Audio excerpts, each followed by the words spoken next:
জুঁই ফুল ফুটেছে অনেক দিন বাদে, আবার কদিন তো বেলি ফুল ফুটছে। এই যে বেলি, একটা জুঁই একটা বেলি।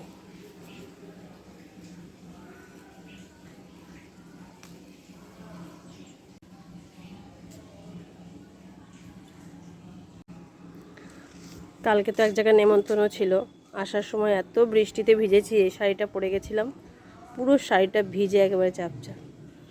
সকালবেলা যে রোদে দিলাম শাড়িটা, পিওর সিল্ক তো বাড়িতে আর ধুলাম না, রোদে দিলাম, পরে লন্ড্রিতে দেবো।